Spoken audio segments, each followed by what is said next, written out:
Hello दोस्तों, नमस्कार। India गठबंधन की बैठक फिर से करीब 2 साल बाद होने जा रही है। ये बैठक है पश्चिम बंगाल में ममता बनर्जी की हार के बाद। ये बैठक है तमिलनाडु में एमके स्टालिन की हार के बाद। एक बार फिर से इंडिया गठबंधन जुटने जा रहा है। लोकसभा चुनाव तो अभी बहुत दूर है। 2 साल पहले यानी कि 2024 में लोकसभा चुनाव से एक दिन पहले, जिस दिन नतीजे आए थे, एक दिन पहले यानी कि 1 जून को दिन सबसे बड़ी बैठक इंडिया गठबंधन की हुई थी। वैसे देखा जाए तो लोकसभा चुनाव आते आते, जैसे चुनाव से पहले इंडिया गठबंधन बनता है, लेकिन वोटिंग से पहले पहले आधे दल छोड़कर भाग जाते हैं। इसमें ममता बनर्जी भी होती है, जिसमें नीतीश कुमार भी होते हैं जो पाला बदल देते हैं। कुल मिलाकर देखा जाए मौजूदा समय में इंडिया गठबंधन तितर बितर है, क्योंकि आम आदमी पार्टी अब इसमें रहा नहीं। इसके अलावा देखना यह होगा कि एमके स्टालिन की डीएमके क्या इसमें शामिल होगी नहीं होगी। इसके अलावा एक और पेंच फंस सकता है कि क्या तमिलनाडु के नए मुख्यमंत्री थलापति विजय इस बैठक में शामिल होते हैं या नहीं होते हैं। लेकिन खबर यह है, इस वक्त की बड़ी खबर यह है कि इंडिया गठबंधन फिर से बैठक के लिए उतरने वाला है।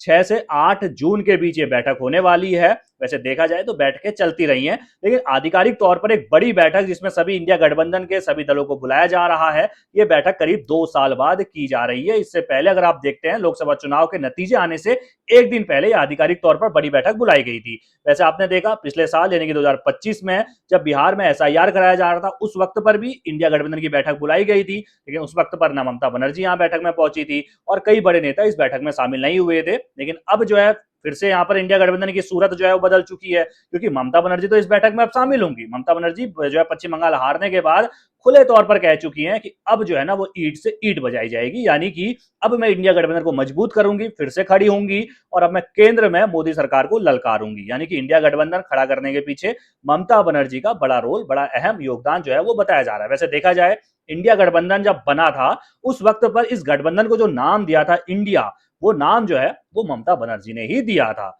इंडिया गठबंधन ममता बनर्जी के ही नाम की मतलब खोज जो है वो ममता बनर्जी ने की थी। लेकिन फिर जब लोकसभा चुनाव में पश्चिम बंगाल में कांग्रेस को हिस्सेदारी देने की बात आई कि भाई कुछ सीटें कांग्रेस को भी देनी पड़ेंगी आपको, तो वहां पर ममता बनर्जी इंडिया गठबंधन से पीछे हट जाती कि भाई मैं नहीं, इंडिया गठबंधन में अगर जीत गए तो बाहर से समर्थन दे दूंगी, लेकिन मैं यहाँ पर सीट बंटवारे में कांग्रेस को अपनी वहां से सीटें नहीं दूंगी, तो मैं इंडिया गठबंधन से बाहर हो जाती हूँ।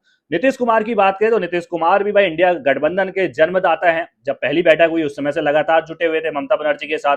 लेकिन अगर आप देखें लोकसभा चुनाव से कुछ समय पहले नीतीश कुमार फिर से पाला बदलते हैं और एनडीए में शामिल हो जाते हैं, यानी कि बीजेपी के साथ गठबंधन कर लेते हैं। और तब से लेकर अब तक बिहार के अंदर एनडीए की सरकार चल रही है। उसका विधानसभा चुनाव होता है, वहां भी जो है नीतीश कुमार के नेतृत्व में लड़ा जाता है और एनडीए यहाँ पर जीतती है। इस मौजूदा समय में बीजेपी का मुख्यमंत्री बिहार के अंदर है।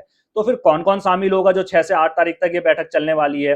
भाई इसमें ऐसा बताया जा रहा है कि ममता बनर्जी तो नंबर 1 पर शामिल होंगी, राहुल गांधी शामिल होंगे, अखिलेश यादव शामिल होंगे, तेजस्वी यादव शामिल होंगे। थलापति विजय को लाने की तैयारी चल रही है कि थलापति विजय अगर इस बैठक में शामिल हो जाते हैं तो एमके स्टालिन की काट यहां पर मिल सकती है, क्योंकि एमके स्टालिन कहीं ना कहीं कांग्रेस के साथ गठबंधन में लंबे समय से गठबंधन में रहा है। एमके स्टालिन यानी कि डीएमके तमिलनाडु की पार्टी कांग्रेस के साथ लंबे समय से गठबंधन में रही है। 2024 का लोकसभा चुनाव भी साथ लड़ा और अच्छा प्रदर्शन किया था। इसके अलावा अगर आप देखते हैं जो है इससे पहले विधानसभा चुनाव, वहां पर भी अच्छा प्रदर्शन किया, लेकिन इस विधानसभा चुनाव में एमके स्टालिन की हार हो जाती है तो कांग्रेस तुरंत पाला बदलते नए मुख्यमंत्री बने थलापति विजय टीवी के, उनके साथ जो है कांग्रेस गठबंधन कर लेती है। अब देखना यह है टीवीके के जो प्रमुख हैं यानी कि तमिलनाडु के जो नए मुख्यमंत्री हैं थलापति विजय, वो इस बैठक में शामिल होते नहीं होते हैं, तो क्या इंडिया गठबंधन फिर से खड़ा हो सकता है? हालांकि जो मौजूदा समय में इंडिया गठबंधन की बैठक बुलाई गई है, ये इसलिए बुलाई गई कि भाई पेपर लीक को लेकर सरकार को घेरना है और दूसरा जो है वो लगातार जिस तरीके से महंगाई बढ़ रही है इसको लेकर सरकार को घेरना है। लेकिन एक मेरा यहाँ पर सवाल विपक्षी जितनी भी पार्टियां, उनसे मेरा एक पर्सनली सवाल ये है कि आप एक बंद कमरे में, एसी वाले कमरे में बैठकर सरकार को घेरने का प्लान तो बना रहे हैं, ठीक है जी, अच्छी बात है। इंडिया गठबंधन 2 साल बाद फिर से जाग रहा है, ममता बनर्जी फिर से इस बैठक में आ रही है। जब ममता बनर्जी को इतनी बड़ी हार मिली उसके बाद ममता बनर्जी जागी है, तो फिर से इंडिया गठबंधन खड़ा करने के लिए विचार कर रही है। ठीक है, आप आइए, बैठक करेंगे बंद कमरे में, एसी वाले कमरे में बैठक होगी जी, मस्त डिनर भी होगा, मस्त सब लोग खाएंगे पिएंगे। लेकिन क्या सरकार को इस तरीके से घेरा जा सकता है? आप 2014 से पहले सरकार से कुछ सीखे नहीं है क्या? 2014 से पहले आप देखिए बीजेपी सरकार किस तरीके से, चाहे स्मृति ईरानी हो, चाहे फिर अन्य बीजेपी के किसी भी बड़े नेता को उठाकर देख लीजिए, राजनाथ सिंह हो, तमाम नेता जो है साइकिल पर निकल जाते थे, सिलेंडर जो है सर पर लेकर उतर जाते थे, दालों की माला पहनकर गले में, सड़कों पर जो है पसीने में जो है सड़क गरम गरम सड़कें बिल्कुल तपती तवे की तरह जो सड़कें होती है उसमें बैठा करते थे। आप क्या कर रहे हैं? एसी रूम में आकर आप प्लान बनाएंगे, उस प्लान का क्या होगा? आप फिर प्रेस कॉन्फ्रेंस करने के लिए आ जाएंगे, प्रेस कॉन्फ्रेंस में आप वार पलटवार करेंगे, कौन आपको देख रहा है, कौन आपको सुन सुन रहा है।